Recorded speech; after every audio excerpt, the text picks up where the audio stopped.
जय हिंद फ्रेंड्स।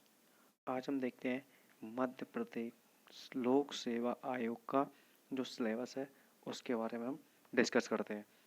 तो उस सिलेबस में आपका किस किस तरीके से क्या क्या पोर्शन कितना कितना मैटर आना होगा, उसके अकॉर्डिंग आपको सिलेबस के अकॉर्डिंग आपको किस प्रकार से अपनी रणनीति तैयार करनी होगी, जो कि मई में आपका एग्ज़ाम कंडक्ट कराएगी। तो अभी अभी नोटिफिकेशन जारी जो हुआ है उसमें क्या बताया गया है, तो उसमें बताया गया है कि आपका अभी जनवरी से आपका ऑनलाइन स्टार्ट हो जाएगा, फरवरी तक आपका ऑनलाइन चलेगा। उसके बाद मई में आपका प्रीलिम्स, जो कि हम बोलते हैं जो मुख्य परीक्षा से पहले जो होती है उसको कंडक्ट कराया जाएगा। तो देखते हैं उसके बारे में क्या क्या सिलेबस है, क्या है, किस प्रकार से हमें उसके बारे में जानकारी है। तो सबसे पहले जैसा कि हम देख रहे हैं, राज्य सेवा परीक्षा के 3 चरण होंगे। कितने चरण होंगे इसके? इसके होंगे 3 चरण होंगे। वो 3 चरण इसके कौन कौन से होंगे ये भी देख लेते हैं हम। 3 चरण उसके कौन कौन से होंगे। तो पहला चरण उसका राज्य सेवा का कौन सा होगा? राज्य सेवा प्रारंभिक परीक्षा। तो प्रारंभिक परीक्षा। दूसरा उसका क्या होगा? मुख्य परीक्षा। तीसरा क्या होगा उसका? साक्षात्कार मीन्स इंटरव्यू। सबसे पहले प्रीलिम्स, कलर चेंज कर लेते हैं थोड़ा। सबसे पहले पहला प्री, दूसरा मेंस, तीसरा आपका इंटरव्यू। तो 3 आपके इस तरीके से 3 फेज में आपका एग्जाम कंडक्ट कराया जाएगा। तो ये तीनों फेज आपके इस प्रकार से देखे जा रहे हैं। नेक्स्ट अब हम इसमें देखेंगे क्या क्या होगा इस तरीके से, किस किस प्रकार से इसमें रणनीति बनाई गई होगी। तो देखते हैं पहले सबसे पहले हम तो राज्य सेवा प्रारंभिक परीक्षा जो है उसमें आपका क्या क्या आने वाला है। तो राज्य सेवा प्रारंभिक परीक्षा के अंदर जो जो आपका आना है तो उसके बारे में सबसे पहले तो हम डिस्कस कर लेते हैं। तो राज्य सेवा प्रारंभिक परीक्षा के अंदर आपका प्रारंभिक परीक्षा में वस्तुनिष्ठ प्रश्न आएंगे, यानी कि ऑब्जेक्टिव टाइप क्वेश्चन आएंगे। कौन से? OT type, objective type question आएंगे। सबसे फर्स्ट पेपर में ऑब्जेक्टिव टाइप क्वेश्चन आएंगे और आपको 2 क्वेश्चन पेपर होंगे। 2 क्वेश्चन पेपर में आपको पहला क्वेश्चन पेपर होगा वो भी 200 मार्क्स का होगा जिसमें 2 घंटे का समय रहेगा। दूसरा क्वेश्चन पेपर होगा उसमें भी 2 घंटे का समय रहेगा और 200 मार्क्स का एग्जाम होगा। तो आपका इस प्रकार से एग्जाम कंडक्ट कराया जाएगा। उसके बाद जब आप इसको क्वालिफाई कर लेते हैं तो उसके बाद आपका मेंस का पेपर होगा। पर क्वेश्चन के लिए पर एक क्वेश्चन का कितना मार्क्स होगा? 2 मार्क्स होगा और इसमें क्वेश्चंस कितने आएंगे? 100 क्वेश्चंस आएंगे। 100 क्वेश्चन आपको हल करने होंगे। तो इस प्रकार से आपका ये पेपर है। तो देखते हैं हम पहले पार्ट में मुख्य परीक्षा की अपेक्षा प्रारंभिक परीक्षा में सबसे पहले क्या पार्ट आएगा, यानी कि प्रीलिम्स में जो आपका क्या क्या आने वाला है सबसे पहले उसके बारे में हम देखते हैं। तो प्रीलिम्स में सबसे फर्स्ट यूनिट आपकी जो रहेगी, तो फर्स्ट यूनिट क्या रहेगी? मध्य प्रदेश का इतिहास, संस्कृति एवं साहित्य के बारे में रहेगा। मध्य प्रदेश का इतिहास, संस्कृति एवं साहित्य। इसके अंदर क्या क्या आएगा? मध्य प्रदेश के इतिहास की महत्वपूर्ण घटनाएं एवं राजवंश, स्वतंत्रता आंदोलन के मध्य प्रदेश का योगदान, के स्वतंत्रता जो आंदोलन हुआ था उसमें मध्य प्रदेश का क्या योगदान रहा था। मध्य प्रदेश की प्रमुख कलाएं एवं स्थापत्य कलाएं, यानी कि मध्य प्रदेश की क्या क्या कलाएं थी, क्या क्या किन किन कलाओं की स्थापना यहाँ हुई थी। मध्य प्रदेश की प्रमुख बोलियां एवं जनजातियां, यहाँ कौन कौन सी बोलियां बोली जाती हैं, कौन कौन सी यहाँ जनजातियां हैं। प्रदेश के प्रमुख त्योहार, लोक संगीत, लोक कलाएं एवं लोक साहित्य। क्या क्या? लोक संगीत, लोक कलाएं एवं लोक साहित्य। मध्य प्रदेश के प्रमुख साहित्यकार एवं उनकी कृतियाँ। मध्य प्रदेश के कौन कौन से साहित्यकार रहे हैं और उनकी क्या क्या कृतियाँ रही हैं उसके बारे में डिस्कस। मध्य प्रदेश के प्रमुख धार्मिक एवं पर्यटन स्थल, कौन कौन से धार्मिक और पर्यटन स्थल हैं यहाँ पे मध्य प्रदेश के अंदर। मध्य प्रदेश की प्रमुख जनजाति व्यक्तित्व, यहाँ का जनजाति का व्यक्तित्व कैसा है। तो फर्स्ट यूनिट में आपका क्या आएगा? एमपी से संबंधित बहुत ज़्यादा आने वाला है। सेकंड यूनिट की अगर हम बात करें तो सेकंड यूनिट में आपका क्या आने वाला है, देखते हैं हम। तो सेकंड यूनिट में आपका भारत का इतिहास, क्या, इंडिया की हिस्ट्री, इंडियन हिस्ट्री, क्या आएगा आपका, इंडिया की हिस्ट्री, इंडियन हिस्ट्री आएगी इसमें आपकी। तो इसमें देखते हैं क्या क्या आने वाला है। प्राचीन एवं मध्यकालीन भारत के इतिहास की प्रमुख विशेषताएं, यानी कि प्राचीन इतिहास एवं मध्यकालीन भारत के, प्राचीन और मध्यकालीन भारत के इतिहास की जो प्रमुख विशेषताएं जो रही थी, क्या क्या विशेषताएं रही थी उस समय में, तो वो एवं घटनाएं एवं उनकी प्रशासनिक, सामाजिक एवं आर्थिक व्यवस्था, यानी कि किस प्रकार से उस समय में प्रशासनिक, सामाजिक और आर्थिक जो व्यवस्थाएं थी वो किस प्रकार की हुआ करती थी, उसके बारे में। नेक्स्ट अगर देखेंगे तो 19वीं एवं 20वीं शताब्दी में सामाजिक तथा धार्मिक सुधार आंदोलन, क्या क्या धार्मिक सुधार आंदोलन हुए थे वो आएगा। स्वतंत्रता संघर्ष एवं भारतीय राष्ट्रीय आंदोलन, स्वतंत्रता के क्या संघर्ष थे, भारतीय राष्ट्रीय आंदोलन क्या हुआ था वो, उसके बारे में। स्वतंत्रता के पश्चात भारत का एकीकरण या पुनर्गठन, यानी कि भारत का जो एकीकरण हुआ या पुनर्गठन हुआ वो। नेक्स्ट हम देखेंगे थर्ड यूनिट आपकी जो है, तो थर्ड यूनिट में क्या है, मध्य प्रदेश का भूगोल। वापस से यहाँ एमपी का पोर्शन फिर से है, तो मध्य प्रदेश का भूगोल यानी कि ज्योग्राफी, मध्य प्रदेश की geography of MP. Madhya Pradesh के वनोपज, वन्यजीव, नदियाँ, पर्वत एवं पर्वत श्रृंखलाएं, इनके बारे में पूछा जाएगा।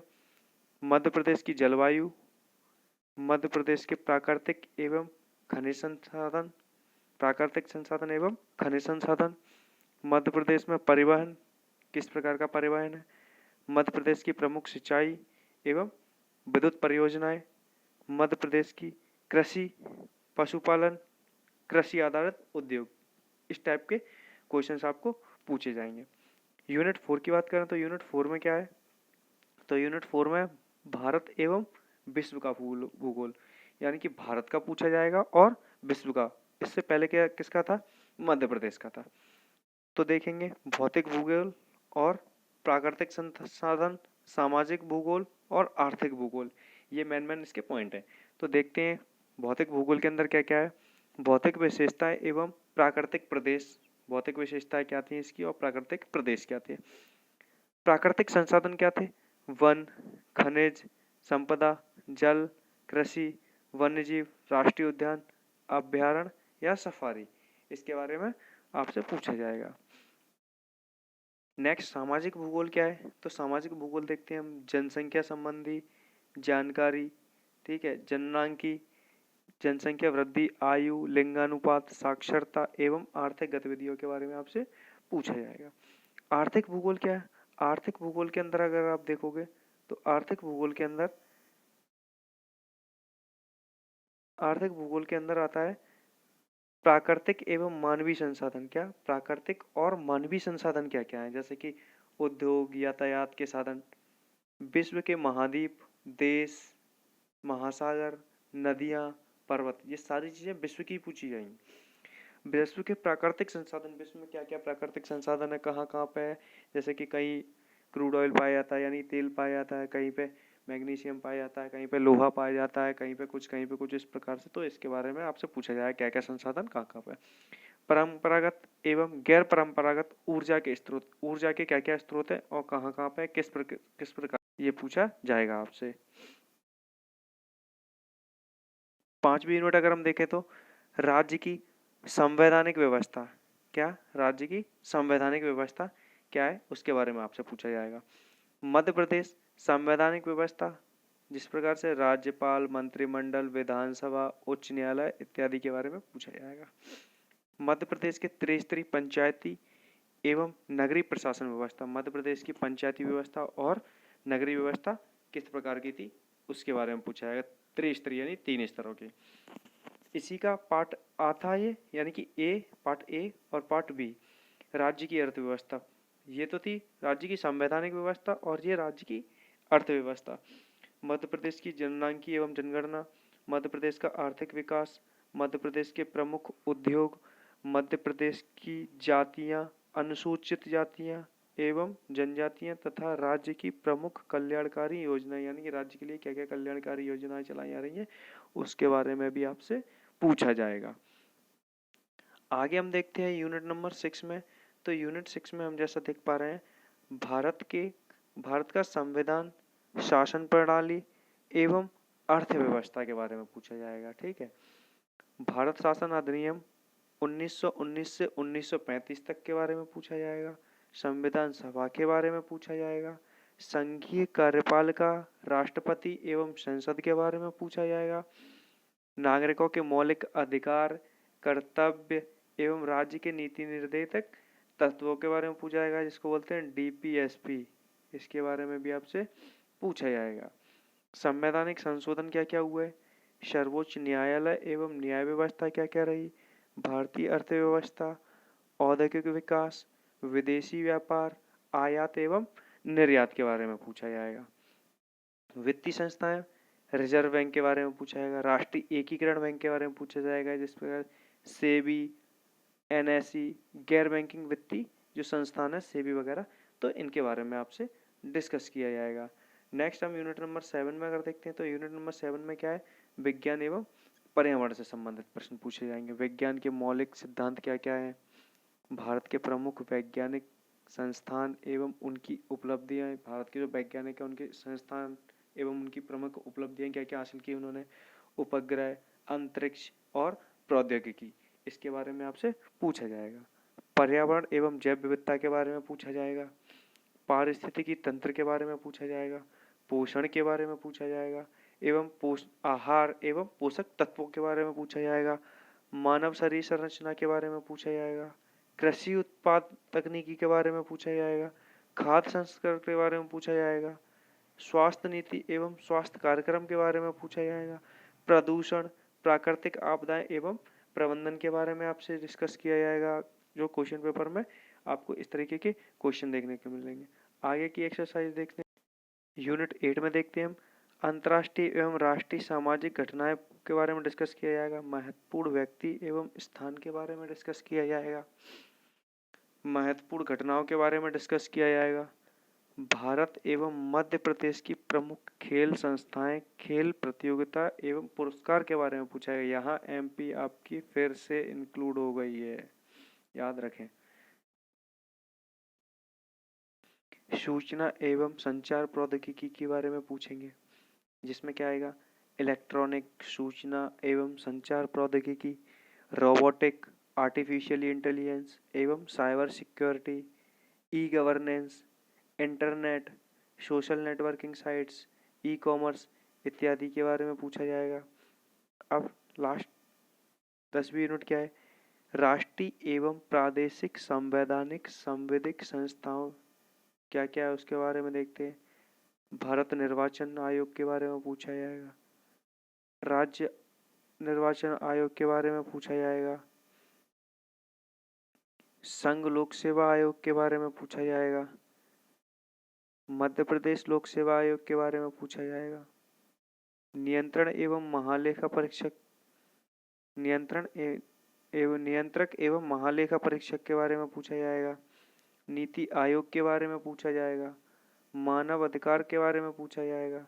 महिला आयोग के बारे में पूछा जाएगा। बाल संरक्षण के बारे में पूछा जाएगा। अनुसूचित जाति एवं अनुसूचित जनजाति के बारे में, पिछड़ा वर्ग आयोग, सूचना आयोग, सतर्कता आयोग, राष्ट्रीय हरित अधिकरण, खाद्य संस्करण आयोग इत्यादि के बारे में इसमें आपसे क्वेश्चन इस प्रकार के पूछे जाएंगे। तो वो था आपका क्वेश्चन प्री का क्वेश्चन पेपर नंबर ए। अब ये क्वेश्चन पेपर नंबर बी है, यानी कि द्वितीय प्रश्न पत्र। एक ही दिन में आपके 2 पेपर कराए जाएंगे। पहला पेपर जिसके बारे में अपन डिस्कस कर चुके, ये है हमारा दूसरा पेपर। दूसरे पेपर में क्या क्या आने वाला है वो हम देखते हैं। तो दूसरे पेपर में आप जिस प्रकार से देख सकते हैं, इसमें सभी विषयों के बारे में कुछ ना कुछ पूछा जाएगा। बोधगम्यता, संचार कौशल, साहित्य, अंतर, तार्किक कौशल, विश्लेषणात्मक, निर्णय लेना एवं समाधान, सामान्य मानसिक योग्यता, आधारभूत संगीता, यानी कि इसमें मैथ भी आएगा, इसमें रीजनिंग भी आएगी, इसमें हिंदी भी आएगी और इसमें अन्य तार्किक कौशल, निर्णय लेने के समाधान, ये सारी चीज़ें इसमें पूछी जाएंगी। तो इस प्रकार से आपका ये था आपका प्री का सिलेबस। इसको आपको जिस प्रकार से हम बता सकते हैं कि इंग्लिश मीडियम में भी दिया गया। ये आपका इंग्लिश मीडियम का है कि इंग्लिश मीडियम में जो हिंदी मीडियम में वही इंग्लिश मीडियम में, आप इसको पॉज करके देख सकते हैं आसानी से।